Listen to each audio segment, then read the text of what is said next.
Sampai kapan Nyoman Paul mampu bertahan? Kedekatan Paul dan Nabila sering jadi bulan-bulanan di acara Idol Live RCTI+, sehingga suasana jadi tambah seru. Sampai sekarang pun pendapat netizen masih terbelah. Di sisi lain ada yang menghendaki cukup pertemanan saja, tapi di sisi lain ingin mereka berdua lebih dari itu. Entah disengaja atau tidak, mereka berdua masih merahasiakan. Karena kondisi itulah yang membuat para fans dan penggemar masih banyak yang penasaran. Yang jelas teman tapi mesra, tentu keputusan Paul untuk mengenal lebih dengan Nabila bukan lagi rahasia. Paul sendiri cenderung lebih sering melindungi Nabila. Hanya saja sampai sekuat apa Paul akan seperti itu terus, maka harus bisa mengantisipasi kejenuhan dari kegiatan rutinitas. Mengingat Paul sudah menetapkan pilihan untuk terjun ke dunia musik, berikut hal-hal yang perlu disiapkan. 1. Sikap profesional.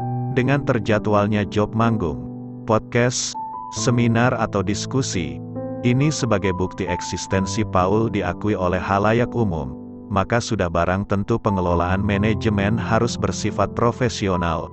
Dari Paul sendiri, juga berkewajiban menambah kompetensi agar penampilannya tidak mengecewakan.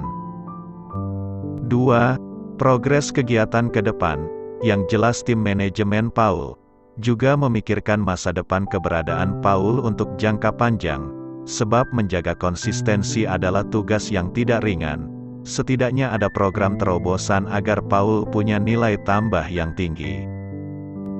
3. Mampu mempertahankan popularitas. Tidak mudah seorang selebriti untuk mempertahankan popularitasnya. Biasanya mereka punya era keemasan tersendiri. Bertahan untuk stabil merupakan hal wajib. Jangan sampai sinarnya redup lalu menghilang seperti jebolan idol sebelumnya.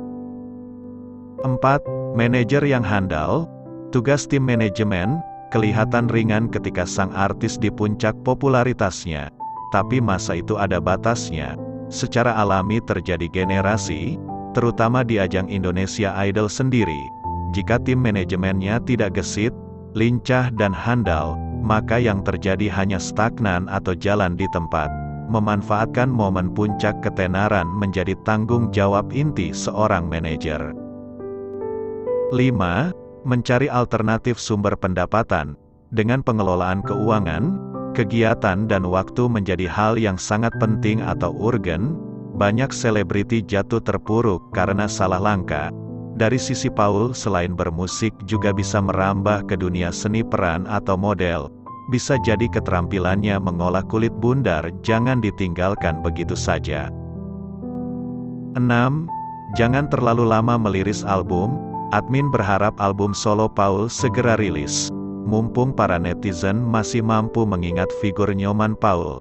Apalagi album itu bisa menjadi andalan saat menerima tawaran job nyanyi dari panggung ke panggung.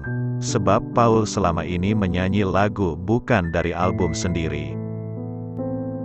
7. Ada kejelasan hubungan dengan Nabila. Hal ini kelihatannya sepele, tapi dampak negatifnya bisa dahsyat jika hubungan Paul dan Nabila tidak dirawat dengan baik. Terutama saat menjalankan program Idol Live di RCTI+. Demikian juga para fans dan penggemar di komunitas panel. Memang harus bijak ketika menghadapi para fans yang punya ekspektasi dan berharap berlebihan dari hubungan Paul dan Nabila. Sampai kapan mereka mampu bertahan seperti itu? 2 pilihan Paul selepas Indonesian Idol. Sebenarnya itu menjadi pilihan berat. Berkarir di musik dan menjalin kedekatan dengan Nabila, bisa jadi pilihan itu. Juga bisa jadi bumerang jika tidak mampu mengelola dengan baik. Keterlibatan mereka berdua di Idol Live, dan para fans yang tergabung dalam panel. Kita berharap program di Idol Live masih bertahan juga lama. Sebab jika ada personil Panorama yang mundur atau harus diganti, ceritanya jadi lain. Terima kasih sudah nonton video ini sampai akhir. Jangan lupa tetap semangat, salam sehat dan sukses selalu.